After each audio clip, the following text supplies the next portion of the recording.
타너 스님은 초겨울 열반에 들기 직전 눈을 번쩍 뜨고 이렇게 말했다고 전해진다. 72년이 다 차는 해 이 땅에 하늘문이 열린다. 붉은 용은 스스로의 무게에 짓눌려 쪼개지고 황금 독수리는 날개를 접을 것이다. 그리고 동방의 빛이 한반도에서 피어오를 것이다. 그 빛을 들고 오는 자가 있다. 그를 알아보는 눈을 가진 자만이 새로운 시대를 산다. 1983년 초겨울 오대산 깊은 암자 안에 제자들이 하나둘 모여들었다. 스승이 부른 것이었다. 장작불 하나가 어둠을 밀어내는 좁은 방. 노승은 가부좌를 틀고 앉은 채 눈을 감고 있었다. 숨소리조차 들리지 않을 만큼 고요한 공간 속에서 제자들은 무릎을 꿇었다. 그때 노승이 천천히 눈을 떴다. 그리고 말했다. 그 내용은 다음과 같다. 때가 되었다. 나는 오늘 이 자리를 정리할 것이다. 제자들은 눈물로 만류했다. 스승의 안색은 여전히 맑았고 몸에는 아무런 병색도 없었다. 그러나 타나 스님은 이미 수십 년 전부터 자신이 이 세상을 떠날 날짜를 정확히 알고 있었다. 단 하루의 오차도 없이 제자들의 만류를 고요히 거두고 노승은 자리를 정돈했다. 그리고 조용히 눈을 감았다. 정확히 자신이 예언한 그날 그는 숨을 거두었다. 그 순간이었다. 도량 전체에 설명할 수 없는 향기가 퍼졌다. 꽃도 향도 없었다. 그러나 그 자리에 있던 이들은 하나같이 어디에서도 맡아본 적 없는 신성하고 기이한 냄새가 공간 전체를 가득 채웠다고 증언했다고 전해진다. 문도들은 눈물을 흘리며 합장했다. 그리고 그 누구도 입을 열지 못했다. 그날의 광경은 수십 년이 지난 지금까지도 목격자들의 입을 통해 반복해서 회자되고 있다. 그의 법명은 타너, 대한민국이 낳은 가장 기이한 예언자 중 한 명으로 역사에 기록된 인물이다. 그런데 그가 열반에 들기 직전 마지막으로 제자들에게 건넨 것이 있었다. 말이 아니었다. 숫자였다. 단 하나의 숫자. 72. 이것은 단순한 수가 아니었다고 전해진다. 1953년 한국전쟁의 총성이 멈춘 그 해로부터 정확히 72년이 흐르는 해, 타너 스님은 그 해를 가리켜 이렇게 말했다고 기록되어 있다. 그 내용은 다음과 같다. 72년이란 전쟁이 끝나고 새로운 질서가 시작되는 순간이다. 한반도의 고난은 그 숫자 안에서 끝나고 전혀 다른 세상이 열릴 것이다. 1953년에서 정확히 72년이 더해지는 해. 그것이 바로 2025년이다.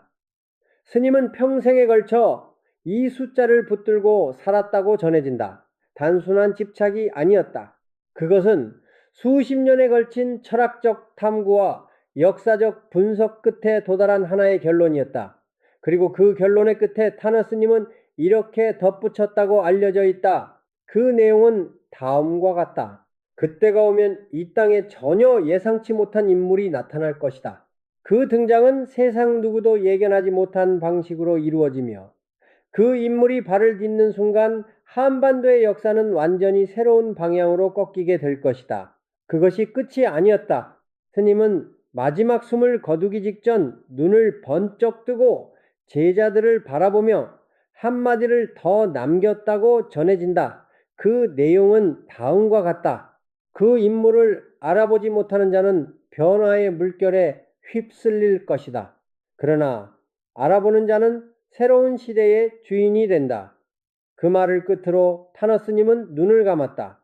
도량의 향기가 피어올랐다. 아무도 그 말을 잊지 못했다. 그리고 2026년은 지금 우리 눈앞에 다가와 있다. 영상을 시작하기 전 구독과 좋아요 부탁드립니다. 1922년 강원도 정선의 깊은 산골에서 한 아이가 태어났다. 조선 땅은 일제의 철저한 지배 아래 신음하고 있었다. 나라를 잃은 백성들은 희망의 실마리를 찾지 못한 채 하루하루를 연명하고 있었다. 지식인들은 독립의 꿈을 품은 채 지하로 숨어들었다. 그 시대의 어둠 속에서 한 아이가 세상에 눈을 떴다. 그런데 이 아이는 처음부터 달랐다고 전해진다. 또래 아이들이 마을 논을 뛰어다니는 나이에 그는 이미 사서삼경의 깊은 구절들을 스스로 해석해냈다고 알려져 있다. 어른들은 수군거렸다. 스승들은 고개를 저었다. 이 아이는 가르치는 것이 아니라 스스로 깨우치는 아이였다. 일부 노학자들은 이렇게 평가했다고 기록되어 있다. 수백 년에 한 번 태어날까 말까 한 인재다. 세상의 혼란에 빠진 시대에 그런 천재가 나타났다는 사실 자체가 이미 무언가를 암시하는 것처럼 여겨지기도 한다고 전해진다. 그가 불문에 귀의한 것은 청년 시절이었다. 그러나 타너스님은 불경만을 공부하는 데 머물지 않았다. 유교의 방대한 경전, 도교의 심오한 사상, 동양 천문학의 수비론적 체계, 그리고 한학의 정수를 모두 흡수했다. 그것을 각각 쌓아두는데 그치지 않았다. 스님은 그 모든 것을 자신만의 방식으로 녹이고 융합해냈다. 당시 어떤 학자도 시도하지 않은 학문적 도전이었다고 평가받고 있다. 불교계의 원로들은 그의 강의를 들으러 먼 길도 마다하지 않았으며 그가 내놓는 해석 하나하나가 수십 년 된 학문적 통념을 뒤흔들었다고 기록되어 있다. 그와 대화를 나눈 이들은 공통적으로 한 가지를 말했다고 전해진다. 그 앞에 앉으면 말로 표현하기 어려운 경외감이 온몸을 감쌌다는 것이었다. 상대 최고의 선승들도 네로라 하는 유학자들도 타너스님 앞에서는 고개를 숙였다고 알려져 있다. 그는 단순히 지식을 전달하는 학자가 아니었다. 동양 철학의 모든 흐름을 꿰뚫어보고 그 너머에 있는 보이지 않는 법칙을 읽어내는 존재였다고 평가받고 있다. 타너 스님이 특히 몰두한 것은 숫자였다. 스님은 동양 철학에서 말하는 수리의 세계, 즉 숫자가 단순한 계산 수단이 아니라 우주와 역사의 흐름을 담은 암호라는 사실을 일찍부터 간파했다고 전해진다. 역경의 괴상과 천문학의 주기, 한반도의 역사적 사건들을 숫자로 부화하고 재조합하는 독자적인 방법론을 오랜 세월에 걸쳐 완성해 나갔다. 제자들의 기록에 따르면 스님은 종종 밤새도록 숫자들을 들여다보며 과거와 미래 사이에 흐르는 인과율을 추적했다고 알려져 있다. 그리고 그 탐구의 끝에서 그는 하나의 확신에 도달했다. 스님이 남긴 말은 이렇다. 그 내용은 다음과 같다. 미래는 이미 정해져 있지 않다. 그러나 흐름을 보면 그 길을 알 수 있다. 숫자는 그 흐름을 보여주는 비밀스러운 창이다. 이것은 단순한 철학적 명언이 아니었다. 수십 년에 걸친 탐구 끝에 그가 도달한 학문적 결론이었다고 기록되어 있다. 그리고 그 결론이 가리키는 종착점은 단 하나였다. 2026년이었다. 그의 예언들은 하나같이 현실이 되었다. 그것도 소름이 돋을 만큼 정밀하게. 타너 스님이 남긴 예언 가운데 가장 먼저 사람들의 입에 오르내린 것은 한국 전쟁에 대한 경고였다. 1950년 6월 25일 북한군이 38선을 넘어 기습남침을 감행하기 수년 전 타너 스님은 제자들에게 이미 이 사태를 경고했다고 전해진다. 그 내용은 다음과 같다. 남과 북이 피로 갈라질 것이다. 전쟁은 막을 수 없다. 형제가 형제를 겨누는 날이 반드시 온다. 이 말을 들은 이들은 당시 황당한 소리라며 흘려들었다. 그러나 1950년 6월 한반도는 전쟁의 불길에 휩싸였다. 수백만 명의 목숨이 사라졌다. 스님의 예언을 기억하고 있던 이들은 경악을 금치 못했다고 기록되어 있다. 단 한마디가 현실이 된 것이었다. 두 번째 적중은 1968년의 사건이었다. 그해 11월 북한 무장공비 120명이 울진과 삼척 해안으로 침투해 무고한 민간인을 학살하고 광범위한 공포를 불러일으켰다. 이 사건이 발생하기 수년 전 타너 스님은 이렇게 말했다고 전해진다. 그 내용은 다음과 같다. 북으로부터 돌발적인 위협이 찾아올 것이다. 피의 냄새가 동해 바다를 타고 올 것이다. 당시 이 말을 기억한 제자들은 울진 삼척 무장공비 사건이 터지는 순간 전율을 감추지 못했다고 알려져 있다. 타너 스님의 예언이 단 한 번의 우연이 아니라는 사실이 두 번째 적중을 통해 불교계와 지식인 사회에 조용히 그러나 강하게 퍼져나갔다. 세 번째는 베트남 전쟁의 결말이었다. 1970년대 초 타너스님은 이렇게 말했다고 전해진다. 그 내용은 다음과 같다. 이 전쟁은 피로 쓰일 것이며 강대국의 운명을 바꾸게 될 것이다. 동양의 작은 나라가 세계 최강을 꺾는 날이 온다. 당시 미국은 세계 최강의 군사력을 앞세워 베트남 전쟁을 수행하고 있었으며 패배를 예상한 사람은 거의 없었다. 그러나 1970 본연 사이공이 함락되고 미군이 굴욕적으로 철수했다. 스님이 말한 강대국의 운명 변화가 정확히 현실이 된 순간이었다고 알려져 있다. 네 번째 적중은 일본이었다. 타노스님은 생전에 이렇게 경고를 남겼다고 전해진다. 그 내용은 다음과 같다. 바다 아래의 기운이 폭발할 것이다. 일본은 그 충격을 피하지 못한다. 땅이 흔들리고 파도가 도시를 삼킬 것이다. 이후 일본은 한신나와지 대지진, 동일본 대지진 등 수만 명의 목숨을 앗아간 재앙들을 연이어 강타당했다. 그리고 이 네 가지 예언을 모두 압도하는 단 하나의 사건이 있다. 자신의 열반 날짜를 정확히 예견한 일이었다. 스님이 말한 1983년 그 날짜에 그는 정확히 숨을 거두었다. 단순한 우연이라고 하기에는 너무나 정밀했다. 이 네 가지 소름 돋는 적중 사례들은 타너스님이 역사의 흐름을 읽어내는 초월적 능력을 실제로 갖추고 있었다는 가장 강력한 증거로 평가받고 있다. 그렇다면 그가 마지막으로 남긴 예언 2002 16년을 향한 경고는 과연 어떤 현실을 가리키는 것인가? 타너스님은 말했다. 숫자는 단순한 계산이 아니다. 그것은 시간의 흐름을 보여주는 비밀이다. 그가 평생에 걸쳐 추적한 5개의 숫자가 있다. 66, 77, 33, 44, 그리고 72. 이 5개의 숫자는 서로 다른 역사적 맥락에서 출발했다. 그러나 놀랍게도 그것들이 가리키는 종착점은 단 하나다. 2016년이다. 단순한 우연이라고 보기에는 너무도 정밀하게 맞아떨어지는 이 숫자들의 수렴을 타노스님은 평생에 걸쳐 추적해왔다. 첫 번째 숫자는 66이다. 타너스님은 이 숫자를 두고 이렇게 말했다고 전해진다. 그 내용은 다음과 같다. 36과 30을 합친 66은 한반도가 겪어온 고난의 총합이다.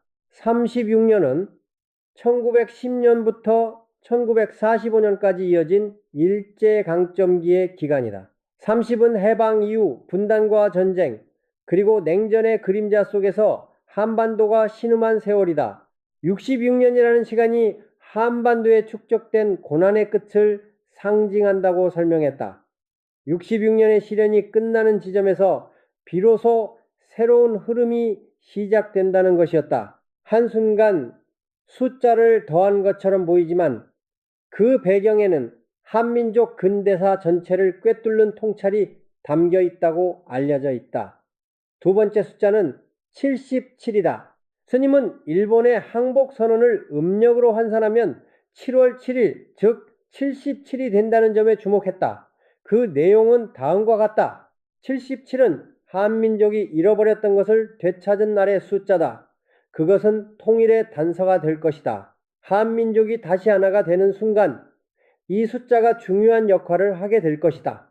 스님은 77이 단순한 날짜의 음력 환산이 아니라 한반도의 회복과 통일을 상징하는 숫자적 코드라고 설명했다고 전해진다.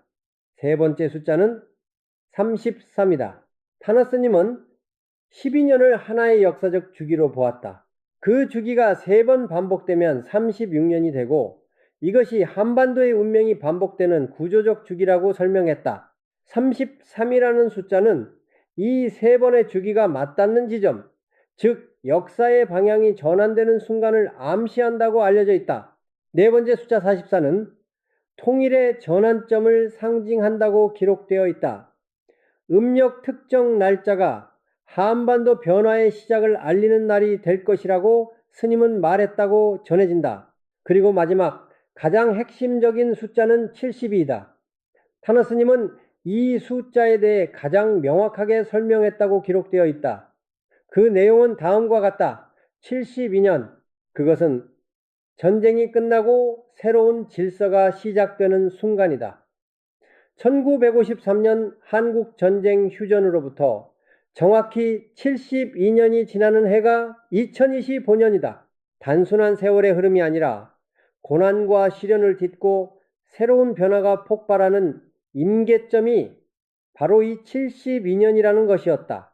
이 5개의 숫자는 각각 다른 역사적 맥락에서 출발했지만 그것들이 가리키는 종착점은 하나다. 2026년이라는 단 하나의 해.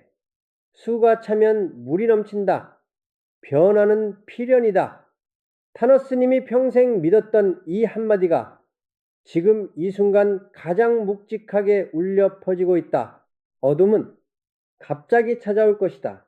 그러나 오래 넘기지 않는다. 타노스님이 생전에 남긴 이 경고는 지금 이 시대를 살아가는 우리에게 전혀 낯설지 않다. 그 내용은 다음과 같다. 어둠은 서서히 다가오다. 어느 순간 우리를 집어삼킨다. 그러나 그 어둠은 반드시 지나간다. 준비된 자만이 새로운 시대를 맞을 것이다. 과연 그 100일간의 어둠은 먼 미래의 이야기인가? 아니면 이미 우리 주변에서 시작된 것인가? 지금 이 순간 대한민국은 혼란의 한복판을 지나고 있다. 그리고 그 혼란의 형태는 타노스님이 수십 년 전에 묘사한 것과 기이할 만큼 닮아 있다고 전해진다. 첫 번째 징후는 경제적 위기다. 대한민국의 원달러 환율은 2025년 들어 1,400권대를 넘어 1,500권에 육박하는 수준까지 치솟았다.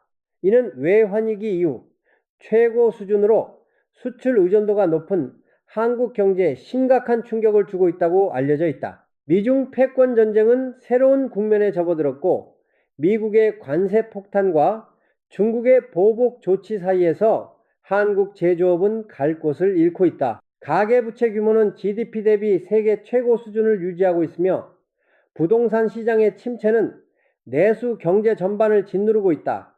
전문가들은 2026년을 기점으로 글로벌 금융시장에서 전례 없는 충격이 올 것이라고 경고하고 있다. 타노스님이 예언한 100일간의 어둠이 경제적 대재앙으로 먼저 찾아올 것이라는 분석이 조용히 퍼지고 있는 이유다. 두 번째 징후는 정치적 혼란이다. 대한민국 사회의 근간을 흔드는 정치적 격변이 이어지고 있다. 선거의 공정성에 대한 국민적 불신은제도 정치 전체에 대한 불신으로 번지고 있으며 진영 간의 갈등은 타협과 대화가 어려운 수준으로 깊어지고 있다. 국가기관들 사이의 충돌, 사법부와 행정부의 긴장, 그리고 거리로 쏟아져 나오는 시민들의 분노, 타너스님은 이렇게 말했다고 전해진다. 그 내용은 다음과 같다. 지도자의 등장은 위기의 한가운데서 이루어진다. 이 혼란은 새로운 지도자가 등장하기 위한 필연적 과정이다. 부패한 기둥이 무너져야 새로운 주춧돌이 놓인다. 세 번째 징후는 북한의 군사적 위협이다. 북한은 2025년 들어 연이은 미사일 발사와 핵능력 고도화를 과시하며 한반도의 긴장 수위를 끌어올리고 있다. 대만 해협의 불안과 미중 갈등이 한반도와 교차하는 지정학적 압박 역시 전례 없는 수준에 달하고 있다고 알려져 있다. 타노스님은 100일간의 어둠이 갑작스럽게 찾아올 것이라고 했다. 그가 말한 어둠이 한반도에서 벌어질 군사적 충돌을 경고한 것이 아닌지 진지하게 논의되고 있다고 전해진다.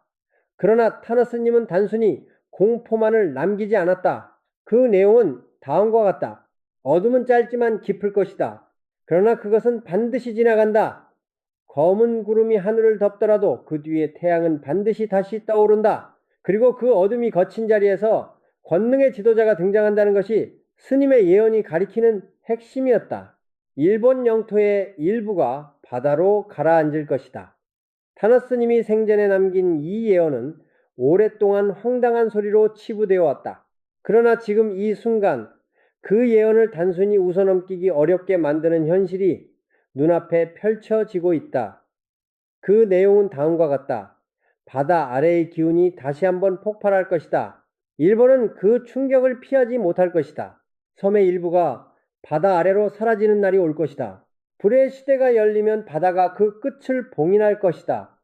이 예언이 단순한 비유인지 아니면 구체적인 지질학적 사건을 가리키는 것인지는 여전히 논란이 되고 있다. 그러나 현재의 과학적 데이터는 타너스님의 경고와 맞닿아 있다. 일본은 지구상에서 가장 지진이 잦은 나라 중 하나다.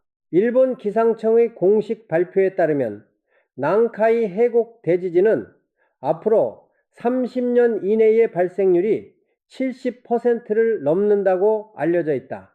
난카이 대지진이 실제로 발생할 경우 규모 9.0 이상의 지진과 함께 30m 이상의 초대형 쓰나미가 태평양 연안을 강타할 것이라는 분석이 제기되어 있다. 일본 정부는 이로 인한 사망자가 최대 30만 명에 달할 수 있다는 충격적인 추산을 공식적으로 발표한 바 있다고 전해진다. 도쿄만 인근과 오사카의 상당 부분은 해수면보다 낮은 지역으로 분류되어 있으며 기후변화로 인한 해수면 상승이 가속화될 경우 수십 년 이내의 침수 피해가 불가피할 것이라는 경고가 이어지고 있다.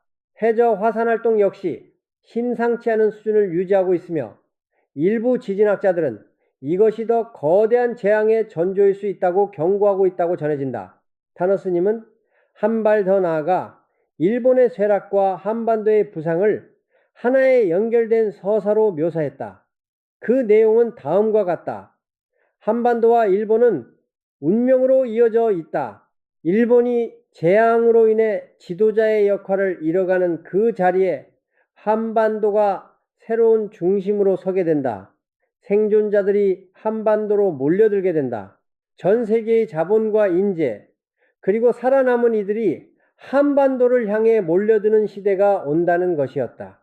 에드가 케이시 역시 20세기 초에 일본 서쪽 대부분이 바다에 잠길 것이라 예언했다고 알려져 있다. 동서양의 예언가들이 공통적으로 일본의 위기를 지목하고 있다는 사실은 우연으로 보기 어렵다고 전해진다.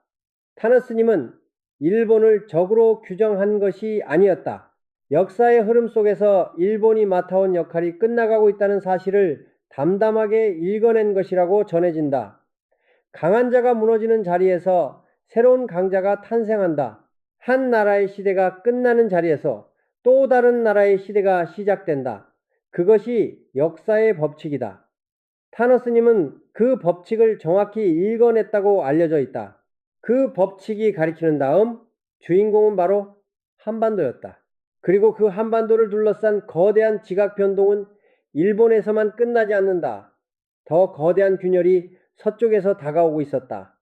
중국은 결국 여러 나라로 나뉘게 될 것이다. 타너스님이 생전에 남긴 이 예언은 당시에는 도저히 현실로 받아들이기 어려운 말로 여겨졌다. 14억 인구를 하나로 묶은 중화인민공화국이 분열한다는 것은 상상조차 하기 힘든 일이었다. 그러나 지금 이 순간 중국 내부에서는 타너스님의 예언이 떠오르게 만드는 균열의 징후들이 하나씩 모습을 드러내고 있다. 그 내용은 다음과 같다. 붉은 용은 스스로의 무게를 견디지 못하고 쪼개질 것이다.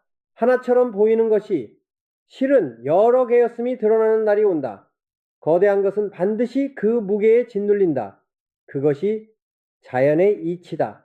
지금 중국 내부에서 벌어지고 있는 일들은 그 예언을 가볍게 여길 수 없게 만들고 있다.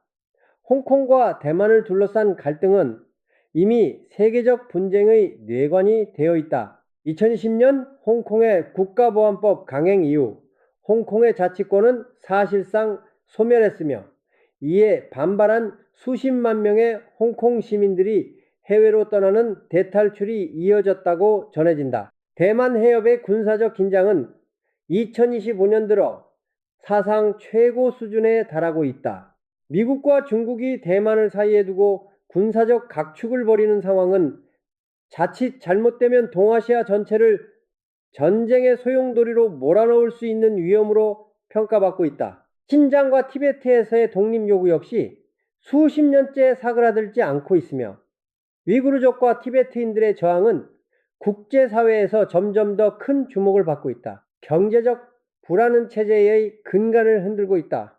부동산 개발업체들의 연쇄 부도, 지방정부의 부채 위기, 그리고 청년 실업률의 급등은 중국 경제가 더 이상 과거와 같은 고성을 이어갈 수 없다는 신호를 보내고 있다고 알려져 있다. 산샤댐의 안전성에 대한 우려 역시 꾸준히 제기되어 왔으며 일부 전문가들은 극한의 기상 이변이 발생할 경우 산샤댐이 붕괴할 가능성을 배제하지 않고 있다고 전해진다. 타너스님은 이러한 중국의 내부 분열 가능성을 수십 년 전에 이미 예언했다. 그 내용은 다음과 같았다. 붉은 용이 힘을 잃으면 주변의 나라들이 새로운 질서를 찾게 될 것이다. 그 변화의 중심에 한반도가 있다. 황금 독수리 미국 역시 내부 분열과 달러 패권의 약화로 세계 지도자의 자리를 내려놓고 있다고 타너스님은 기록했다. 극심한 정치적 양극화, 브릭스 국가들을 중심으로 한 달러 이탈 흐름이 미국의 금융 패권을 뿌리째 흔들고 있다고 알려져 있다. 붉은 용과 황금 독수리가 동시에 기울어지는 역사의 공백 속에서 한반도만은 전혀 다른 운명을 걸어가게 된다고 타너스님은 예언했다. 강대국들이 서로를 향해 돌진하며 자멸하는 사이 그 공백을 채우는 새로운 중심으로 한반도가 우뚝 서게 된다는 것이었다. 동방의 빛이 한반도에서 피어오를 것이다. 그것은 통일의 빛이었다. 그리고 그 통일의 서막을 알리는 인물이 바로 타너스님이 예언한 권능의 지도자였다. 그는 지금 이 땅 어딘가에 있다고 기록되어 있다. 구원자는 가장 깊은 어둠 속에서 등장할 것이다. 타너스님이 생전에 남긴 이 예언은 지금 이 순간 가장 많은 사람들의 상상을 자극하고 있다. 그 내용은 다음과 같다. 이 인물은 기존의 틀을 깨는 자가 될 것이다. 권력에 연연하지 않고 대의를 위해 움직이는 인물이다. 그는 과거에 없던 방식으로 한반도의 미래를 이끌 것이다. 민초들의 울음 속에서 일어서는 자, 하늘이 선택한 자, 도대체 이 인물은 누구인가? 그는 이미 우리 곁에 있는가? 아니면 아직 세상에 등장하지 않은 것인가? 타너스님은 이 지도자의 구체적인 이름을 남기지 않았다. 그러나 그가 묘사한 특징들은 매우 구체적이고도 독특했다고 알려져 있다. 그 내용은 다음과 같다. 그는 3번의 실패를 겪고도 쓰러지지 않은 자다. 그 고난이 그를 단련시켰고 그 단련이 그를 특별한 존재로 만들었다. 그의 눈빛은 날카롭지만 그의 미소는 사람들을 안심시킨다. 그는 기존 정치 문법을 따르지 않는다. 낡은 체제 아래에서 희생당했던 자, 그러나 그 희생이 오히려 그를 새 시대의 개척자로 만든 자. 스님은 이 인물이 반드시 기존 정치인일 필요가 없다고도 말했다. 사회적 인물일 수도 있고 종교적 또는 문화적 배경을 가진 인물일 수도 있다. 기존 정치권과 전혀 상관없는 우리가 전혀 예상하지 못한 인물일 수도 있다는 것이었다. 그의 등장은 예고 없이 찾아올 것이다. 마치 새벽이 밤을 밀어내듯 아무도 모르는 사이 그는 이미 자리를 잡아가고 있을 것이라고 스님은 말했다고 전해진다. 스님이 이 인물에게 부여한 상징적 이름들이 있다. 동방의 새벽을 여는 자, 빛의 사자, 낡은 체제의 희생자이자 새 시대의 개척자. 타너스님은 이 인물을 특정 정치적 진영이나 이념으로 규정하지 않았다. 다만 그가 등장하는 방식이 전례 없이 파격적일 것이라는 점, 그리고 처음에는 많은 이들이 그를 알아보지 못할 것이라는 점을 강조했다고 전해진다. 그 내용은 다음과 같다. 구원자는 이미 우리 곁에 있을지도 모른다. 그러나 우리는 아직 그를 알아보지 못하고 있을 뿐이다. 그 인물을 알아보는 눈은 준비된 자만이 가질 수 있다. 그리고 그 준비는 지금 이 순간부터 시작되어야 한다고 스님은 말했다. 역사를 돌아보면 진정한 지도자는 언제나 위기의 정점에서 등장했다는 사실을 알 수 있다고 타너스님은 기록했다.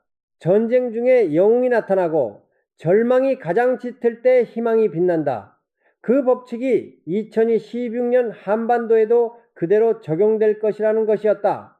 어둠이 가장 깊어지는 순간 예상치 못한 인물이 전혀 예상치 못한 방식으로 역사의 무대에 오른다. 그리고 그 인물의 등장과 함께 한반도의 운명은 완전히 새로운 방향으로 꺾이게 된다.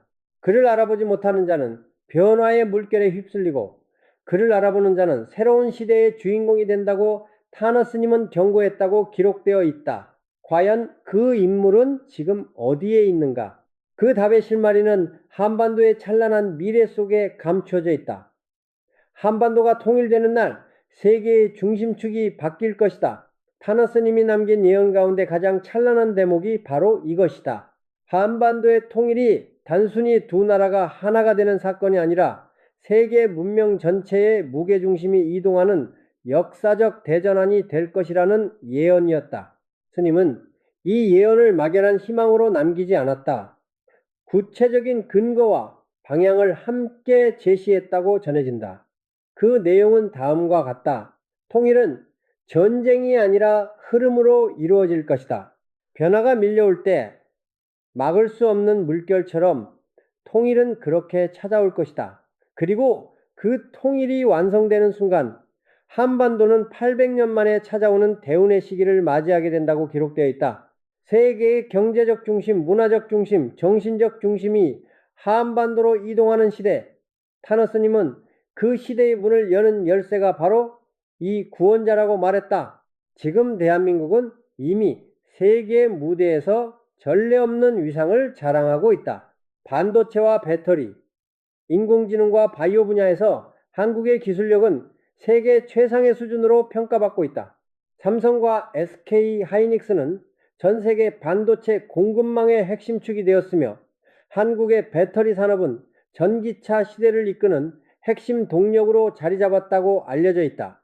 문화적 영향력은 더욱 놀랍다. 한류는 이제 단순한 유행이 아니라 전 세계 20대, 30대 세대의 생활 양식과 가치관에 직접 영향을 미치는 글로벌 문화 현상이 되었다. 방탄소년단의 노래는 190개국에서 울려 퍼지고 한국의 영화는 아카데미 시상식에서 세계를 놀라게 했으며 한국어를 배우는 외국인의 수는 매년 기록을 경신하고 있다. 이것이 단순한 문화적 유행인가? 아니면 타너스님이 예언한 한반도 부상의 현실적 징후인가?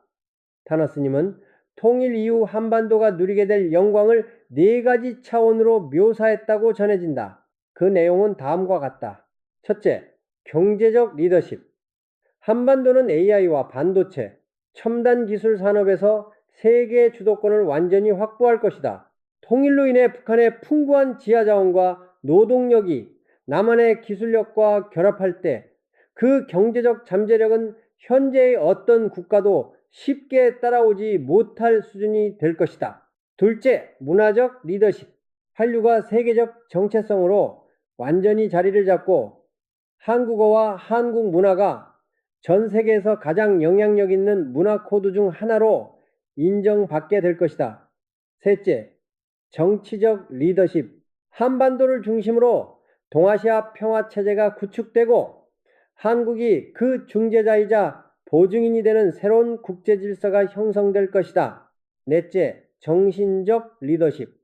불교와 유교, 도교 등 동양 사상의 정수를 세계에 전달하는 영적 중심지로 한반도가 자리매김하게 될 것이다. 슈타이너는 이미 20세기 초에 동방의 작은 나라가 세계의 정신적 중심이 되는 날이 올 것이라고 말했다고 알려져 있다. 그 나라가 바로 한반도라는 해석은 오랫동안 타너스님의 예언과 교차하며 회자되어 왔다. 동서양을 대표하는 두 철인 이 시대와 장소를 달리하면서 동일한 결론에 도달했다는 사실은 결코 가볍게 볼 수 없다고 알려져 있다. 모든 예언은 결국 하나의 질문으로 수렴한다. 당신은 준비되어 있는가? 타너스님이 평생에 걸쳐 남긴 수많은 예언들, 숫자 코드, 그리고 한반도의 운명에 대한 통찰은 단순히 미래를 알려주기 위한 것이 아니었다. 그것은 지금 이 시대를 살아가는 사람들에게 던지는 가장 근본적인 물음이었다고 전해진다. 그 내용은 다음과 같다. 변화는 반드시 온다. 그러나 그 변화 앞에서 어떤 자세를 취하느냐에 따라 같은 사건이 어떤 이에게는 재앙이 되고 어떤 이에게는 기회가 된다. 준비된 자만이 새로운 시대의 문을 열 수 있다. 이 말은 수십 년이 지난 지금 우리 귀에 더욱 선명하게 울려온다. 타노스님은 변화 앞에서 두 종류의 인간이 있다고 말했다. 그 내용은 다음과 같다. 흐름을 거스르려는 자와 흐름을 읽고 그 위에 올라타는 자. 강물이 거세게 흐를 때 그것을 막으려는 자는 결국 떠내려가고 만다. 그러나 흐름을 읽고 배를 준비한 자는 그 강을 건너 새로운 땅에 도달한다. 2026년이 다가올수록 이 가르침의 무게는 더욱 묵직하게 느껴진다고 알려져 있다. 경제적 위기, 정치적 혼란, 군사적 긴장, 그리고 주변 강대국들의 격변, 이 모든 것들이 동시에 밀려오는 시대에 우리는 흐름을 거스르는 자가 될 것인가? 아니면 흐름을 읽는 자가 될 것인가? 그 선택이 결국 각자의 몫이라고 스님은 말했다. 그러나 그 선택을 올바르게 내리기 위해서는 먼저 시대의 흐름을 정확히 읽는 눈이 필요하다고 강조했다고 전해진다. 타너스님은 준비란 무엇인가에 대해 단순하고도 깊은 답을 남겼다. 그 내용은 다음과 같다. 준비란 변화를 두려워하지 않는 마음이다. 높은 곳에 올라가 먼 곳을 내다보는 눈이다. 그리고 혼자가 아닌 함께라는 생각이다.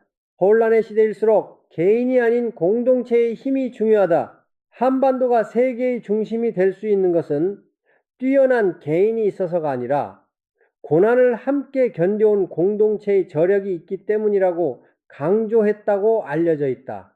한 사람의 영웅이 역사를 만드는 것이 아니라 깨어있는 많은 사람들이 함께 역사를 만든다.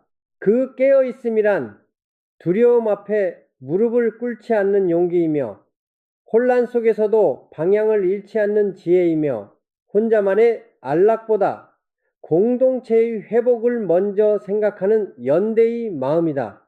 숫자 코드가 가리키는 2026년은 이제 눈앞에 와 있다. 한국전쟁 휴전 72년, 일제강점기와 분단의 세월 66년, 그 모든 숫자의 종착점이 바로 지금 이 시대다. 타나스님의 예언이 단순한 미스터리 콘텐츠가 아니라 지금 이 시대를 읽는 하나의 나침반으로 기능하고 있다고 알려져 있다. 오랜 고난의 끝에서 한반도가 새로운 문명의 중심으로 부상하는 것, 그것이 타너스님이 평생 추적해온 역사의 필연적 목적지였다.